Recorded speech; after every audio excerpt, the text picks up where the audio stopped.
अस्सलामुअलैकुम व्यूवर्स, मैं हूं आपकी मेंटोर उम्मे उमैमा अरमान। आज की जो वीडियो है ये मोस्ट इम्पॉर्टेंट वीडियो है सब कॉम्पिटिटिव जो एग्ज़ाम्स हैं उनके लिए पीपीएससी, एफपीएससी, सीएसएस, पीएमएस, उसके अलावा केपीपीएससी, एसपीएससी, एजेकेपीएससी और जीबीपीएससी।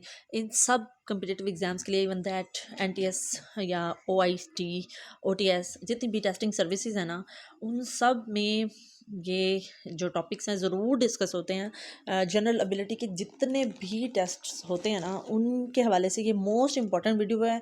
आपने इस वीडियो से अपने नोट्स भी बना लेने हैं और इस वीडियो से जो है ना आप लोगों ने अपने प्रिपेयर भी कर लेनी है। ऑर्गेनाइजेशन ना, इंटरनेशनल ऑर्गेनाइजेशन, ये मोस्ट इम्पॉर्टेंट टॉपिक है। इसको बिल्कुल नहीं आपने स्किप करना, इसके नोट्स ज़रूर बनाने हैं या स्क्रीन ले लीजिएगा और इनको लर्न भी ज़रूर करना है, ठीक है। सबसे पहले हम देख लेते हैं SAARC, the south Asian association for regional cooperation. ठीक हो गया।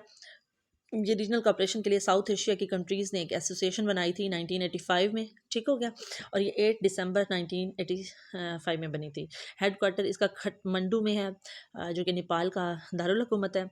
और इसमें 8 कंट्रीज़ जो हैं वो मतलब इस वक्त मौजूद हैं। पहले इसमें 7 होती थी, अब इसमें 8 हो गई हैं। ठीक हो गया। जो भी आपका जीके का पोर्शन आएगा ना अगर सार्क में से, तो इन क्वेश्चंस में से ही आएगा, इसी इन्फॉर्मेशन में से आएगा जो मैंने आपके साथ शेयर कर दिया है। इससे ज़्यादा आपको कुछ लर्न करने की ज़रूरत ही नहीं है। आपने इसकी फॉर्मेशन की डेट, करंट मेंबर्स, अच्छा करंट मेंबर्स जो है ना ये चेंज होते रहते हैं। तो इस वक्त 8 हैं, तो मैंने आप लोगों के साथ डिस्कस कर लिए। आप लोगों ने अपने पेपर से एक दिन पहले इन सारी ऑर्गेनाइजेशंस के जो मेंबर्स हैं ना वो ज़रूर लर्न करके जाने हैं, ठीक है।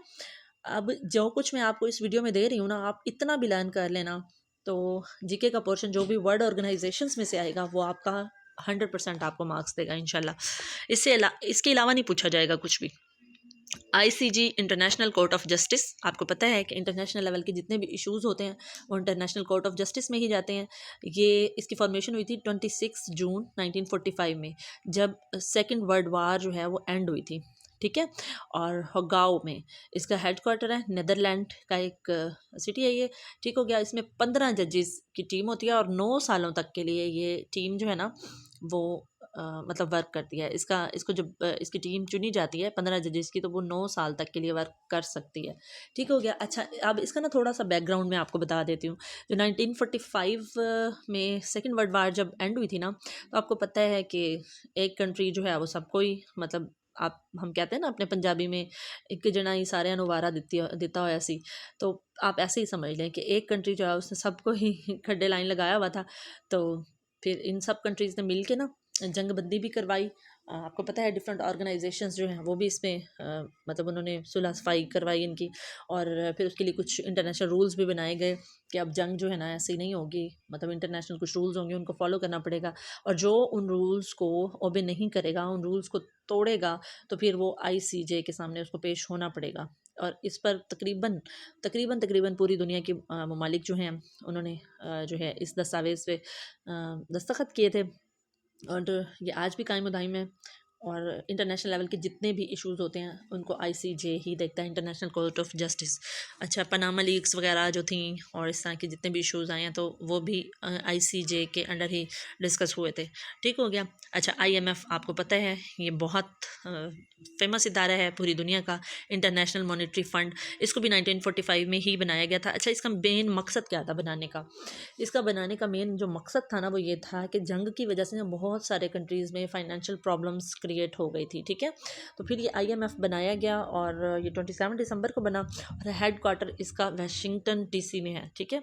और क्रिस्टोलिना जॉर्जियाना है वैसे वर्ड ना, जॉर्जीवा, ये शायद मिस्टेकनली हो गया। क्रिस्टलिना जॉर्जियाना जो है ना ये इसकी करंट डायरेक्टर है। और इसमें अब करंटली 189 कंट्रीज़ हैं और कंट्रीज़ जो है ना इसके मेंबर्स, वो आपने टाइम टू टाइम सर्च करके जाना है, ऐसे नहीं जाना आप लोगों ने। अच्छा, अब मैं आपको बताती हूँ कि आईएमएफ बनाया क्यों गया था। मतलब किसी भी मुल्क की मईशत को स्ट्रॉन्ग करने के लिए। अब जंग की वजह से जिन ममालिक की मईशत कमज़ोर हुई थी उनको इसने बहुत ज़्यादा फ़ायदा दिया, इंटरनेशनल मॉनिटरी फ़ंड ने। उसके बाद भी अभी तक वर्किंग में है। और आपको पता है कि पाकिस्तान जो है उसने भी आईएमएफ से काफ़ी सारा कर्ज़ लिया है अपनी मईशत को स्ट्रॉन्ग करने के लिए। तो इसका बेसिक जो मकसद है ना वो है ही यही इंटरनेशनल मॉनेटरी फ़ंड का, कि अगर कोई मुल्क जो है वो माशी मसाइल का शिकार है तो ये उनको फ़ंड्स प्रोवाइड करते हैं ठीक हो गया। और फिर उस पे अच्छा खासा मार्कअप भी लेते हैं ये। और कुछ रूल्स भी सेट करके देते हैं कि मतलब आप इन रूल्स को जब फॉलो करेंगे तो आप अपनी मईशत को स्ट्रॉन्ग कर सकते हैं। और हर उस कंट्री को जो इनसे फंड्स लेता है तो उनको उन रूल्स को फॉलो करना मस्ट होता है। अगर वो रूल्स को फॉलो नहीं करते तो IMF जो है उन पे दबाव डालता है कि आप हमारा रुपया या हमारा हमारा जो फ़ंड है उसको वापस करें। जी, हमने IMF इंटरनेशनल मॉनेटरी फंड को डिस्कस कर लिया। अब उसके बाद हम डिस्कस करते हैं ADB, एशियन डेवलपमेंट बैंक। ये एशियन डेवलपमेंट बैंक जो है ये बहुत बाद में की बात है। इसको एशियन कंट्रीज़ ने जो है ना वो डेवलप किया था और 1966 को इसको डेवलप किया गया था। और इसका हेड क्वार्टर जो है वो फिलिपाइंस में है। ठीक हो गया। और प्रेसिडेंट जो हैं इसके करंट, ये इतना बड़ा सारा नाम आप, मोस्टेस्गो अस्कावा जो हैं ये इसके प्रेसिडेंट है, लेकिन आप लोगों ने सर्च करके जाना है, ठीक है, एक दिन पहले अपने टेस्ट से। ये बेसिकली जो एशियन कंट्रीज़ हैं ना, इन्होंने एक दूसरे को सपोर्ट करने के लिए ये फ़ंड बनाया था। सब लोग इसमें अपना कंट्रीब्यूशन देते हैं और जिसको ज़रूरत होती है फिर उसको फ़ंड प्रोवाइड करते हैं, सो दैट अगर मतलब कोई इकोनॉमी को मेजर इशू ना होना तो उसको ये खुद ही अपने एशिया की कंट्रीज़ जो हैं वो मिलके सॉल्व कर लेते हैं, एक दूसरे को सपोर्ट करते हैं, ताकि IMF के पास जो है वो ना जाना पड़े, क्योंकि IMF की शराइत जो हैं वो बहुत कड़ी होती हैं, बहुत सख्त होती हैं। WHO बहुत इम्पोर्टेंट, बहुत बड़ी ऑर्गेनाइजेशन, वर्ल्ड हेल्थ ऑर्गेनाइजेशन, ठीक है, ये प्रिडिक्शन का काम भी करती है अब, ठीक है, कि मतलब अगले 15 साल बाद या 10 साल बाद या 20 साल बाद जो है किसी कंट्री को उसकी क्लाइमेट चेंज की वजह से या किसी भी दूसरे प्रॉब्लम की वजह से या अनहेल्दी फूड या अनहेल्दी डाइट प्लान्स की वजह से कौन सी बीमारी का सामना करना पड़ सकता है। और ये प्रिकॉशंस भी जो है वो देती है कि किस बीमारी से बचने के लिए, किस डिज़ीज़ को जो है अवॉइड करने के लिए किस तरह के हमें प्रिकॉशंस जो है उनको फॉलो करना पड़ेगा। इसके अलावा अगर दुनिया में कोई बीमारी जो है वो ज़्यादा बढ़ती जा रही है तो ये कुछ रिस्ट्रिक्शंस भी ऐसे कंट्रीज़ पर लगाती है जो इसको फैलाने का सबब बन रहे होते हैं। जैसे अब पोलियो जो है वो पाकिस्तान का सर का दर्द बना हुआ है कि पूरी दुनिया में ही पोलियो ख़त्म हो गया, लेकिन पाकिस्तान में नहीं हो रहा क्योंकि अवेयरनेस नहीं है इस बारे में। तो ये सारी चीज़ें, हेल्थ के जितने भी इंटरनेशनल इशूज़ होते हैं ना, उनको वर्ल्ड हेल्थ ऑर्गेनाइजेशन डील कर रही होती है। ये 1948 में बना था। आपको पता है कि 1944-45 में जाके जो है वो सेकेंड वर्ल्ड वार एंड हुई थी। तो उसके बाद जो ये बम्स वगैरह यूज़ हुए थे, जापान में जो 2 एटम बम्स गिराए गए थे, नागासाकी और हिरोशिमा पे, एक 8 अगस्त को और एक 16 अगस्त को। तो उसके बाद ना बहुत ज़्यादा मतलब तबाही फैली थी और हेल्थ के बहुत ज़्यादा इश्यूज़ हो गए थे उस कंट्रीज़ में जो जंग में इन्वॉल्व थी, और उनके जितने भी नेबरिंग कंट्रीज़ थे उन सब में ना बहुत ज़्यादा हेल्थ के इश्यूज़ हो गए थे। तो इस वर्ल्ड ऑर्गेनाइजेशन को क्रिएट किया गया था सो दैट इस तरह के इश्यूज़ के साथ डील किया जा सके। ठीक हो गया। अब इसके करंट मेंबर जो कंट्रीज़ हैं वो 68 हैं, लेकिन आपने पेपर से एक दिन पहले देख कर जाने हैं क्योंकि ये चेंज होते रहते हैं। उसके बाद है जी WB, वर्ल्ड बैंक फॉर्मेशन। ये एक छोटे लेवल का बैंक है, बना तो बहुत पहले था 1944 में, लेकिन इतना फेमस नहीं हुआ। ये भी वाशिंगटन DC में, और इसके प्रेसिडेंट डेविस मालपास हैं इस टाइम, और इसमें भी 189 कंट्रीज़ हैं, लेकिन IMF के मुकाबले में ये एक छोटा कंट्री है, सॉरी छोटी ऑर्गेनाइजेशन है, ये छोटी फॉर्मेशन है इसकी।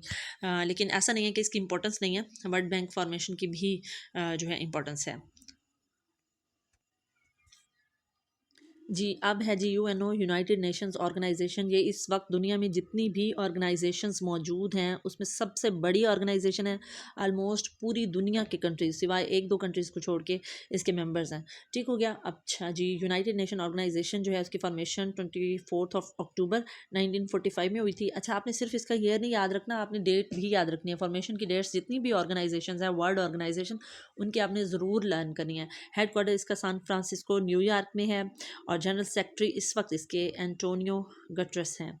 लेकिन आप लोगों ने इसके करंट मेंबर्स भी और एंटोनियो गटरस मतलब जो जनरल सेक्रेटरी इस वक्त हैं, नाम आपने फिर भी सर्च करके जाना है एक दिन पहले जिस दिन आपका पेपर हो।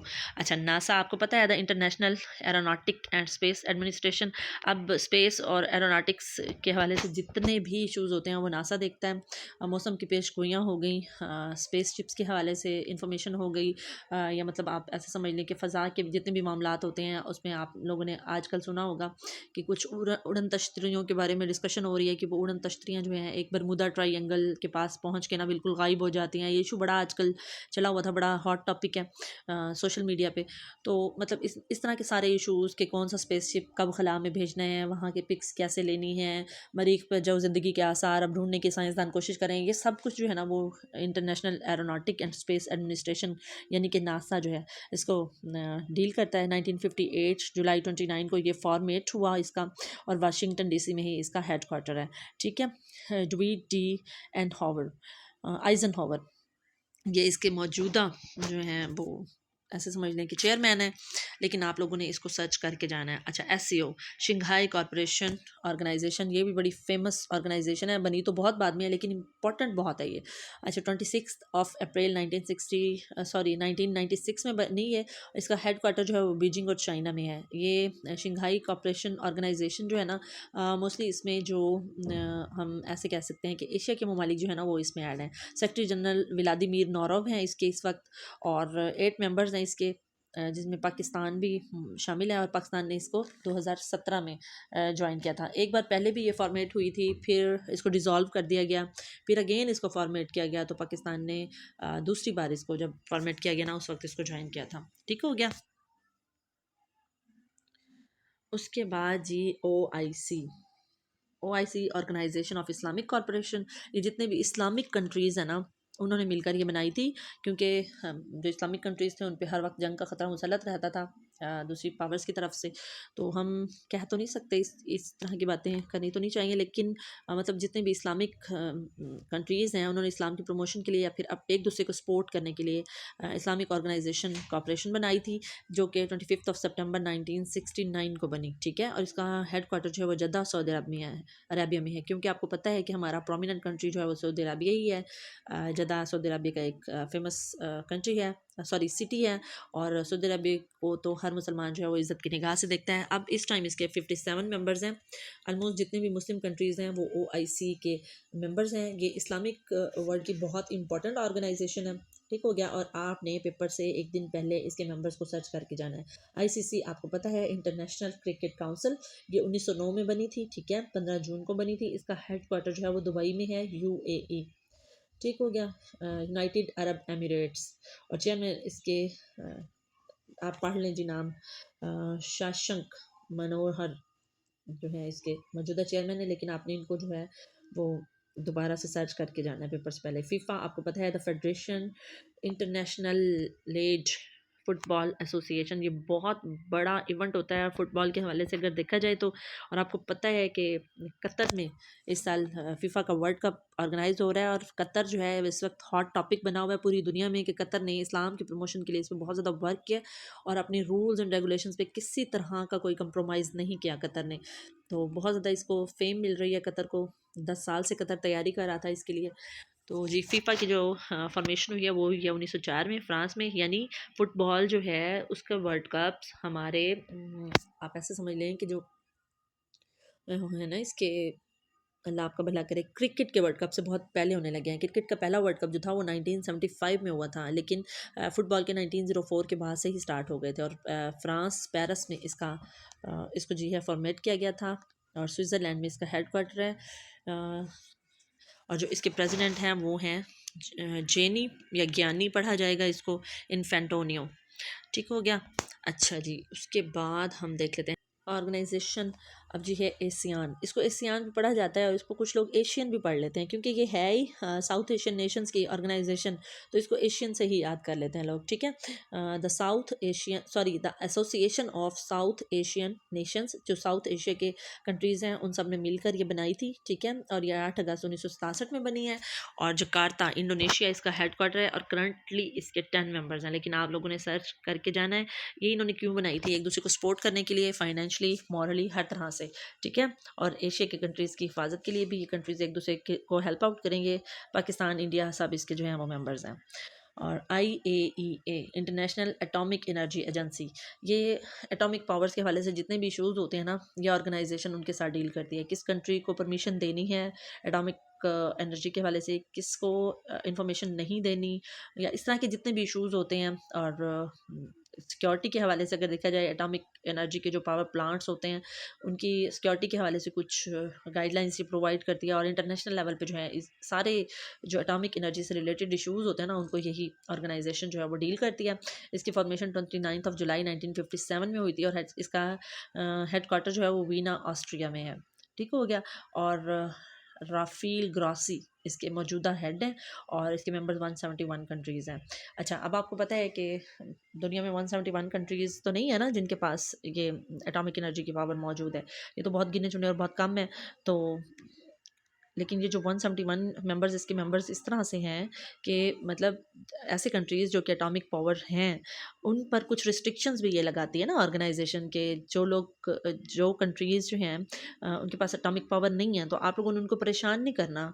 मतलब एटॉमिक पावर की वजह से आपने उनको मतलब कमतर नहीं समझना, या आप ये समझ सकते हैं कि उनको थ्रेट नहीं करना, या इस तरह के इशूज़ जो होते हैं ना, ये डील कर दिया IAEA, international atomic energy agency. ठीक हो गया। अच्छा, जितनी इम्पोर्टेंट इंटरनेशनल एजेंसीज और ऑर्गेनाइजेशंस थी वो सारी मैंने आप लोगों के साथ डील कर ली। अच्छा, ऐसा है कि अब मेरी टंग ट्विस्टिंग हो रही है बहुत ज़्यादा, क्योंकि मैंने एक ही टाइम में बैठ के आप लोगों के लिए 10 वीडियोज़ एटलीस्ट रिकॉर्ड कर ली हैं और ये 10वीं वीडियो है। तो अब मैं बहुत थक गई हूँ। तो फिर मिलते हैं नेक्स्ट वीडियो में। टिल देन, अल्लाह हाफिज़।